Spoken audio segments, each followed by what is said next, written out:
Welcome everyone to our webinar today for Urban Confluence Silicon Valley Worldwide Open Ideas Competition. As you can see on our opening slide, our competition deadline is April 3rd. We've got about a month left. Plenty of time for you to finish submittals that you've already begun or even to begin now. So it's about 30 days until the end. We've got an announcement to make right now. Please notice on the screen that Adobe has generously donated 50 complimentary 12-month Adobe. So the next 50 people who submit will receive a complimentary 12-month Adobe Creative Cloud subscription. I believe they're worth something in the neighborhood of $700. Adobe is our neighbor. Some of you probably know that, most of you probably don't. Adobe's world headquarters is just a few hundred yards from our site at Arena Green. They have been a great corporate citizen in downtown San Jose for 20 to 30 years. They are by far the largest corporate headquarters in downtown San Jose. Adobe is the second largest software company in the world, is very generous and is supporting our competition this way. So if you needed an added incentive, go in and submit and you will receive a one-year Adobe Creative Cloud subscription. If you have any questions about the details related to that, please send them to me. I'll try to answer some of them during the webinar, but for the most part, I'll do that afterwards. We've had a number of questions about editing submissions. A few weeks ago, we opened every submission to editing. So if you have already made a submission, it's open to edit. But if you went in and did some edits, and you submitted, then it closed again. So you may have to ask for editing privileges. It's not complicated, just follow the instructions on Submittable. And if you have any issues with that, just pick up the phone and call me or email me. I'm very easy to find. My name and phone number are throughout the competition materials and website. So this is me. I'm Steve Borkenhagen. I'm one of the founders of the organization and the competition, and I'm the executive director.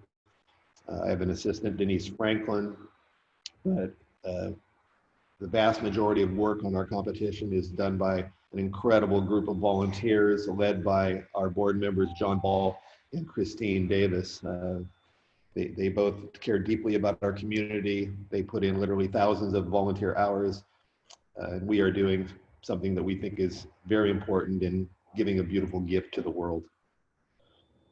Just a reminder, it's an open ideas competition. It's open to everyone.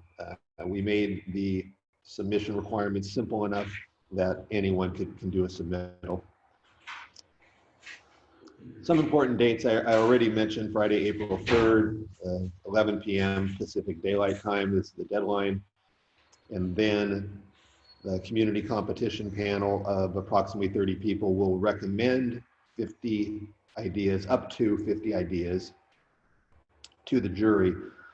But the jury will look at all submittals.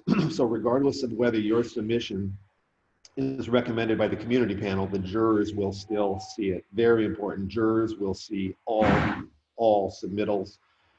We will have a public display in late April of boards, which we are going to print.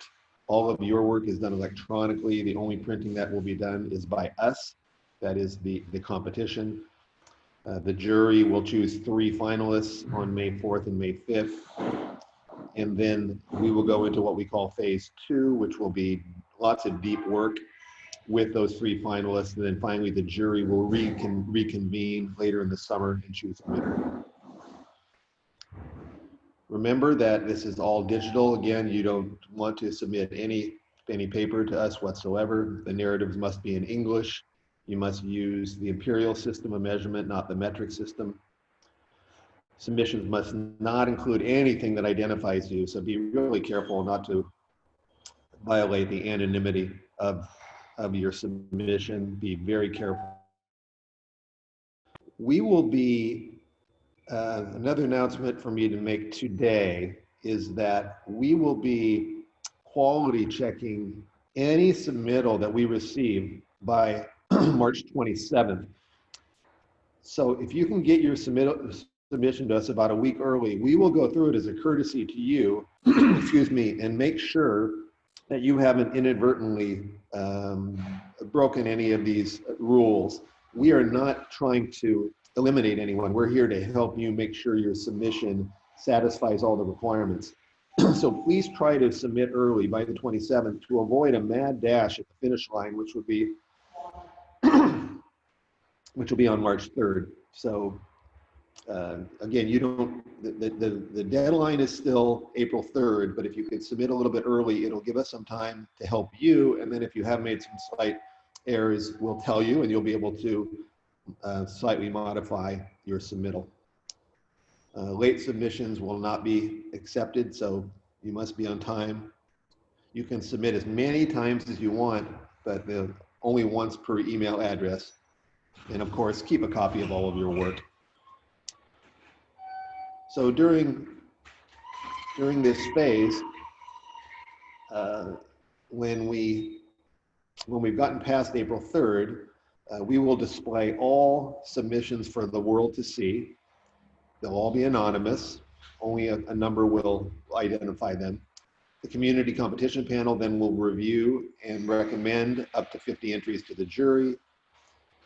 The public comment will be shared with the panel and the jury.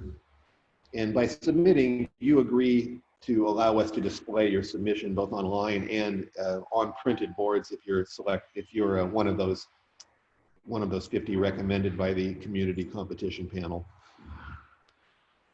In the second phase, once we have 3 finalists chosen, each of those 3 finalists will receive a $150,000 stipend used to refine your proposal. Again, this is a stipend, it's not an award. So this money will be used for you to do further work on your proposal. Some large companies might not need much collaboration. Some individuals, young people or inexperienced submitters might need lots of help, and we will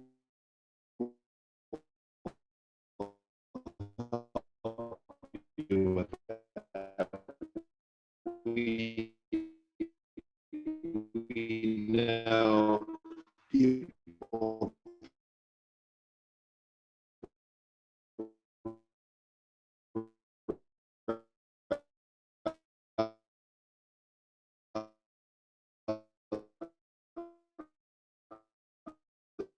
finalist election of the city.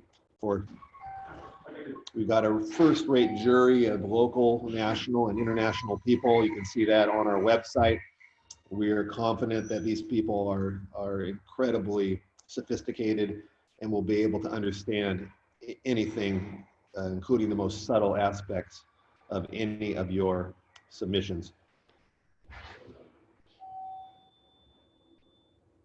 For purposes of the competition, please use 200 feet as the height limit, even though we all know that the actual height limits on site are slightly higher than that, but not meaningfully so.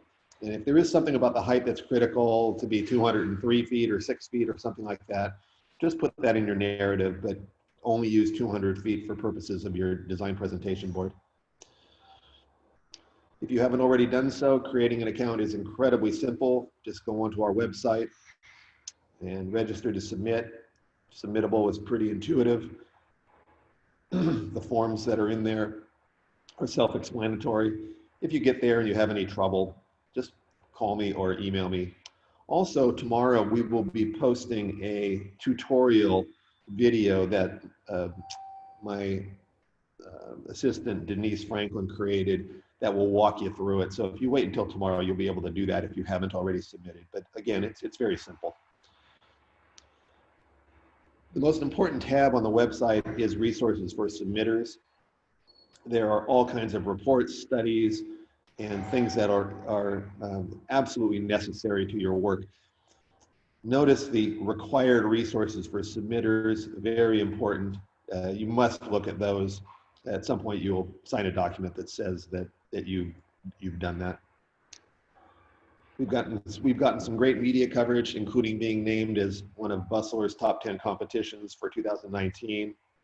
and we're thrilled with that. So with that, we'll go into the Q&A time.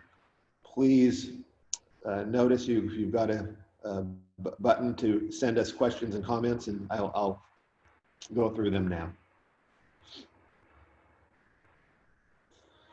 Regarding the submission requirements, you said at first that there are 4 files or items to upload and 1 is optional.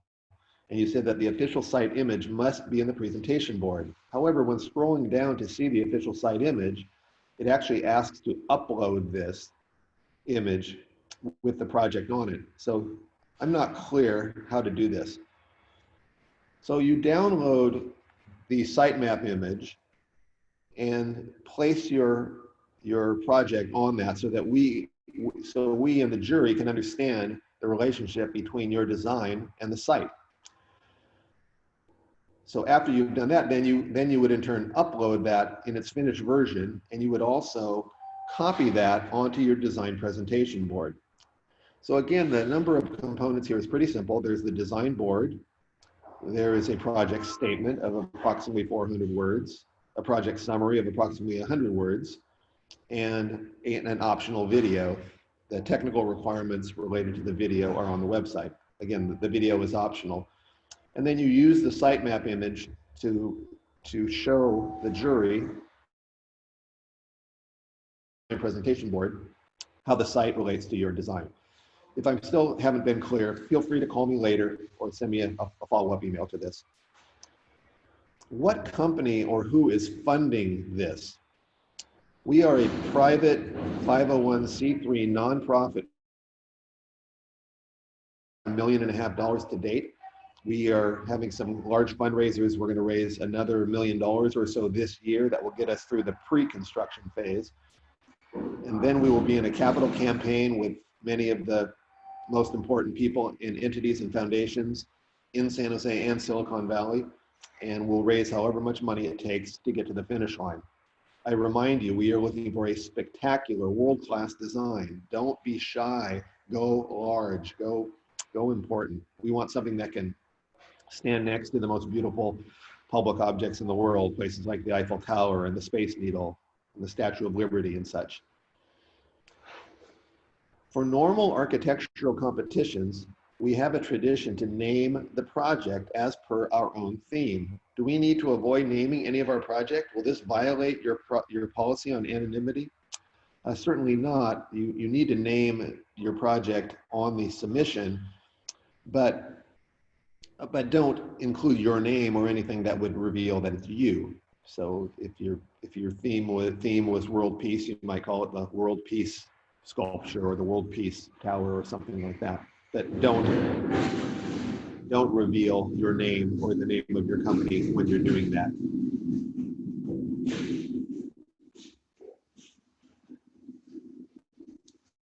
Here's the scale map located instead of the small map we see. If you go to our website under resources for submitters, there are site maps. There are 3 of them there with lots of detail on it. Easy to find, and I believe those maps will answer all of your questions. What is the maximum number of people that can participate as a submitting group? There is no maximum. You have as many as you want. You'll notice it on the website. I think it's limited to 6 team members, maybe 8 team members whose information you can put in there. But if you have more than that, just make a note of that on the website or send me an email and I'll help you work through that. Can you please share the total project budget? Is the $150,000 stipend deducted from the final award?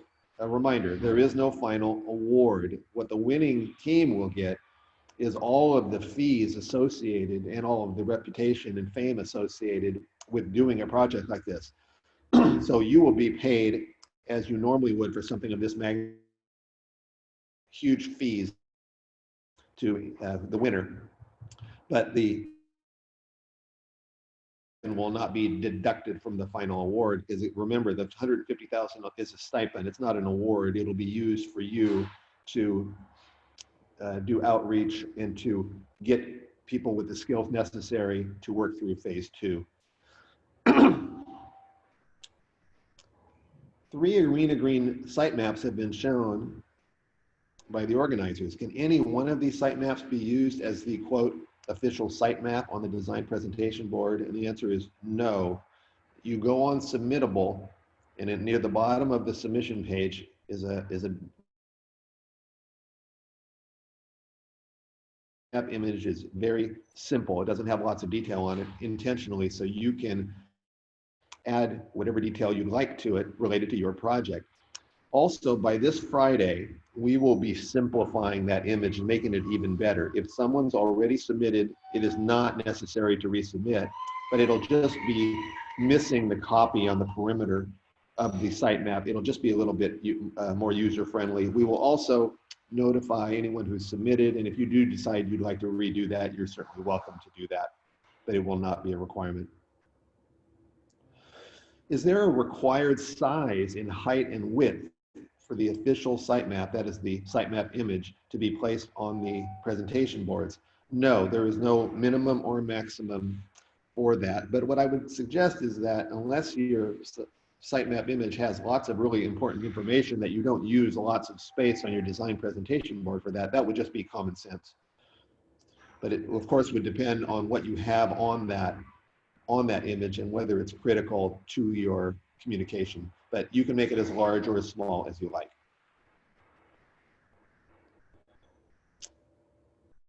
Another question related to sitemap image: do we need to include the legend and text surrounding this?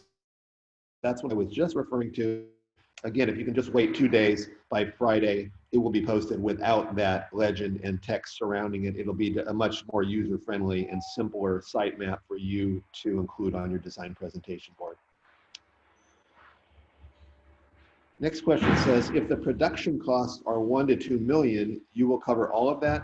I'm not sure exactly what the person means by production costs, but we know that building something grandiose on a 15-acre site could cost tens or hundreds of millions of dollars, and that's acceptable. There is no maximum budget.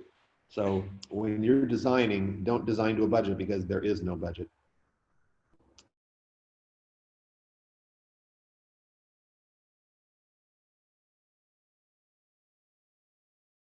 Yes, those green areas on the right and left of the site map image are where you're allowed to include something that's built. It's very clear if you've read the FAQ that you are welcome to span the river and the creek, though. You can have a bridge or span it any way you like. So even though there's only approximately 5 acres available for building on the two sites combined, the actual site is 14 acres, and you can certainly do things that go over the river and the creek. Do you expect narration or voice in the video rendering? Will this violate anonymity? No, you are welcome to have voiceover if you like. It is not mandatory, will not violate anonymity, unless it happened that you are someone whose voice is highly recognized. If Peter Coyote or James Earl Jones were submitting, if you're on the call, everyone would know that voice, so that wouldn't be a good idea. But yes, you can include voice as long as you don't violate the anonymity. To what extent can we edit the required sitemap? I think I've already answered that clearly. And can we superimpose colors, textures, etc. onto the original map image? Yes, you can use that map any way you like. So don't be shy about that.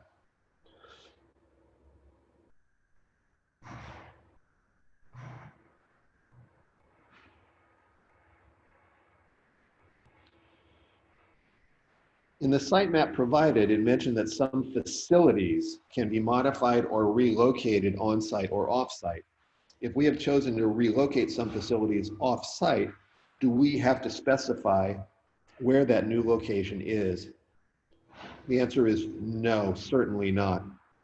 So examples that this questioner is referring to would include the tennis courts. If you want to relocate the tennis courts, you can simply eliminate them when you create your submission, and it would be our job to deal with the city, and we would probably end up paying them an in lieu fee to relocate those tennis courts to a location that people at the city decide is best for the city. It's very likely that the children's carousel is going to be relocated off-site soon, having nothing to do with our project. And also there are 2 playgrounds which can be eliminated, but you do not have to deal with any of the locations of those. That would be our job if they're moved off-site. If you want to move things on-site, then clearly illustrate that on your sitemap image. Is the river presently open or allowed for public to use for revitalization of the lifestyles of the people of San Jose, fishing boats, etc.? There is not a place to enter the river or creek on our site currently. Whether that might happen in the future, we have no way of knowing. I know that kayaks are on the river periodically, but they're launched nearby, a few blocks to the south. And I actually don't know the specific rules related to boating. I'm quite certain that fishing is not allowed anywhere in the park. Whether fishing is allowed anywhere in the whole river system, I don't know, but I'm going to guess not.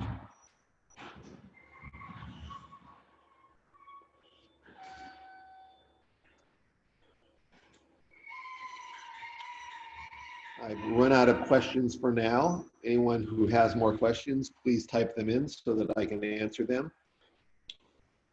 What I will say though now is that our most important message is that we are really trying to create a soul for our city and for Silicon Valley. Our motivation in doing this competition came from the fact that Silicon Valley and San Jose, maybe the wealthiest place in the history of the world, doesn't have a physical landmark that's clearly identified with it. When we go to New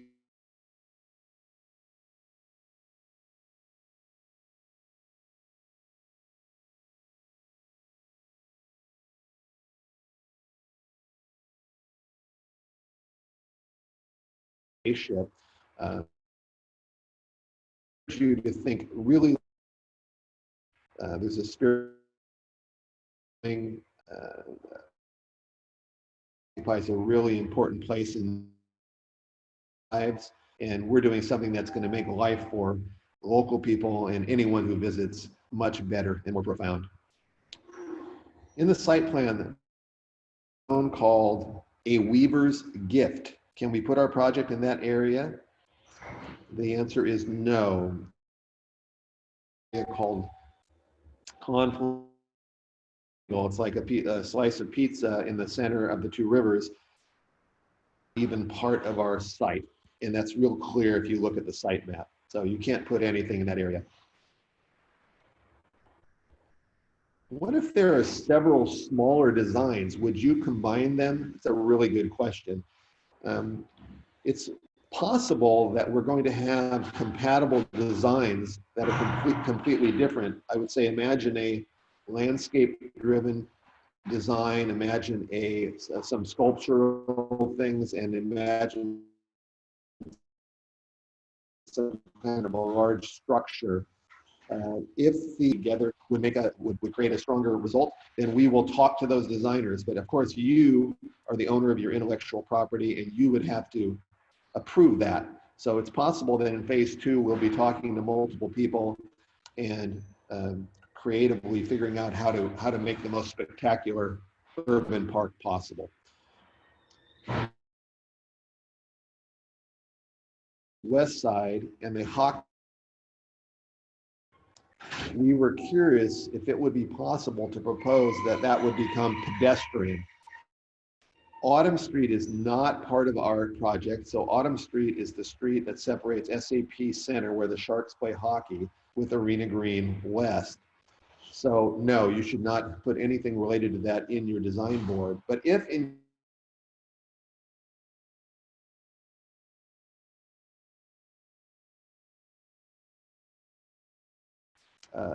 Autumn Street should be closed to traffic and open to pedestrians, and here's why. But again, we don't know whether that, whether the Sharks and the organization that runs the arena would find that street actually is going to be much busier over the next few years. They're expanded as it goes to the. Can the 3D image of this have vegetation shown to enhance what is there on site and what will be on site? I don't quite understand the question, but showing vegetation anywhere in your submission is certain. And of course, we want you to have as many accents on it as possible that make it a spectacular place. For international teams, it's hard to identify where the donor recognition elements like benches are. How can we cope with the requirement of preserving them? This is a really good question. I'm glad someone asked it. Things like benches and donor recognition plaques that are in the ground will almost certainly end up being relocated, but you do not need to figure that out. There are a whole bunch of them there, and they're not even identified clearly in all of our materials. So you don't have to deal with that. You can simply, in your narrative, you might mention if you have some spectacular idea of moving some benches or plaques and how that might be done, but you do not have to deal with that. So don't feel that burden at all. Please note that throughout the webinar, your voice has been dropping in and out, difficult to follow. I'm going to have to just apologize for that. And I'm doing my best with the Wi-Fi connection that I have, and I'm hoping that it improves for the rest of the webinar. I hope you can hear me now. Assuming you can, if your questions are not answered in this webinar, please call me, text me, email me. We are your resource to answer any and all questions. If they don't get answered in the webinar, don't give up, just keep trying to contact me.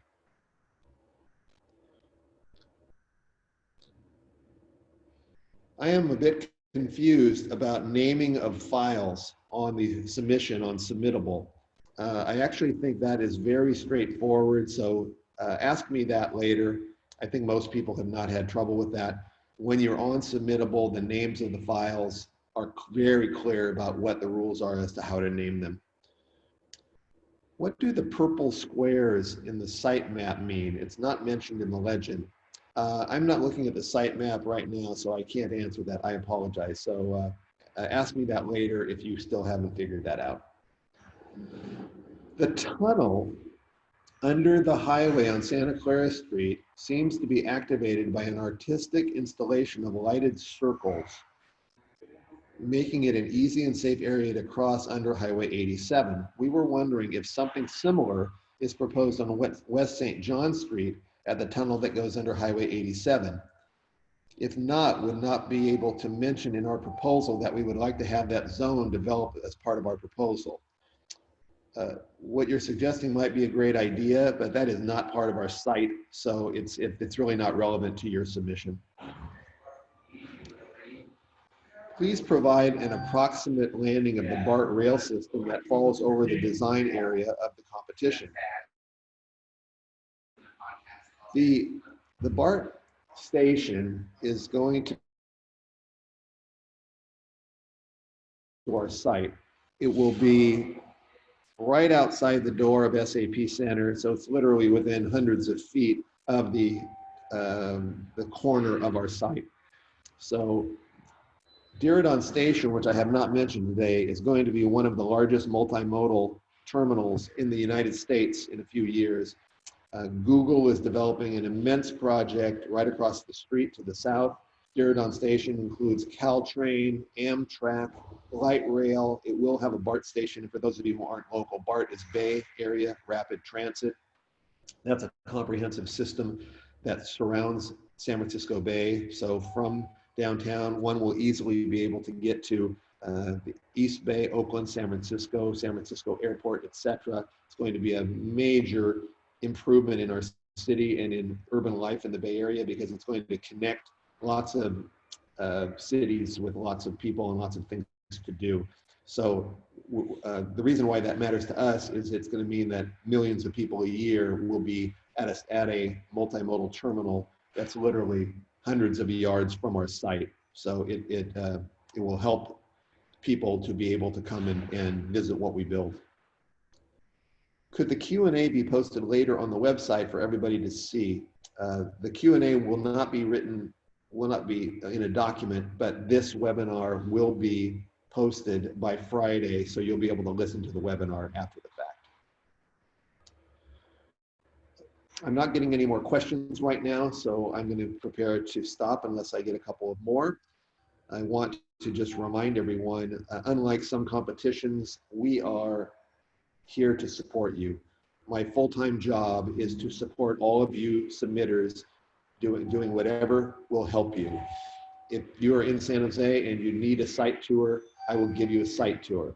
We actually have a community site tour this Sunday, March 8th at 2:00 p.m. If anyone is local and wants to come, please come. You can see me, and I will be doing that with Nicole Burnham from our City Parks and Recreation Department, and also with Jason Sue, who's the Executive Director of the Guadalupe River Park Conservancy. Those are both our very important partners in doing this project.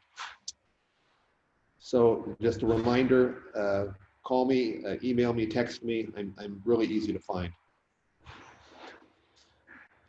One more question about file naming conventions. Are we to use the required naming conventions verbatim, or are we to include the title of the project within the file name to distinguish each individual entry? Or will managers be renaming submittals with individual ID numbers, etc.? You should just use them verbatim, project, summary, etc.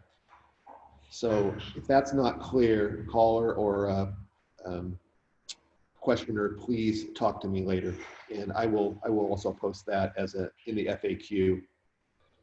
For the funding of the 3 finalists, what is the accountability for the funding if the project can be finalized in construction for less than the full finalist funds?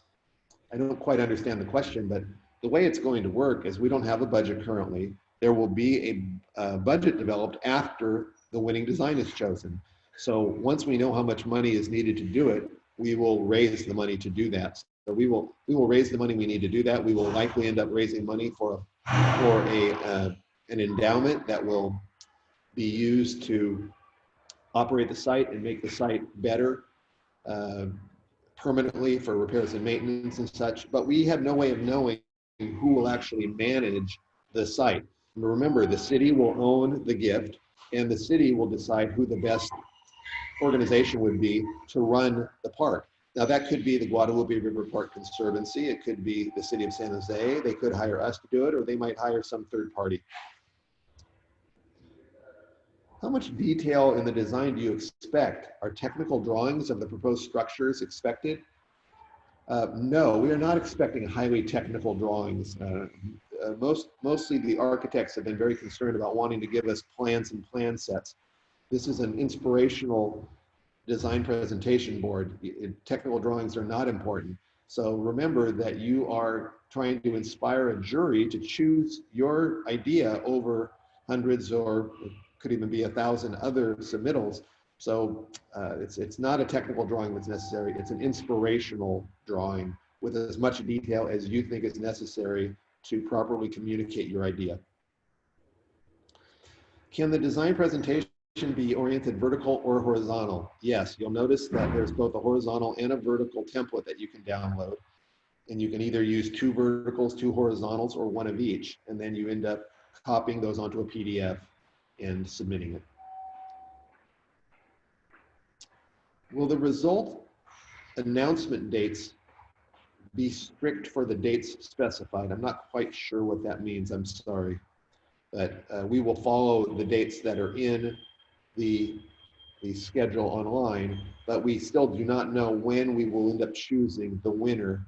We have not announced that date, and that's because the 3 finalists will probably be all completely different, and we have to decide how long it'll take us to go from 3 to 1 after we know who those 3 finalists are.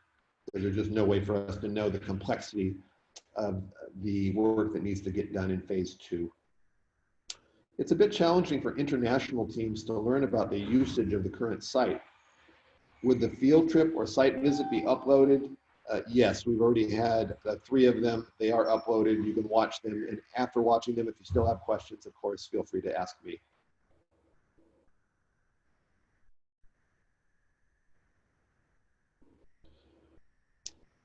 Those are all the questions that I've gotten for today. So I'm going to sign off now. A reminder that if for some reason I didn't answer your question today, you have full access to me. I thank you sincerely for your interest. I hope you submit. A reminder about the fact that the next 50 submissions are going to get free Adobe licenses for a year, which is a fabulous and generous donation on the part of Adobe. So with that, I'll sign off, and I wish you all good luck.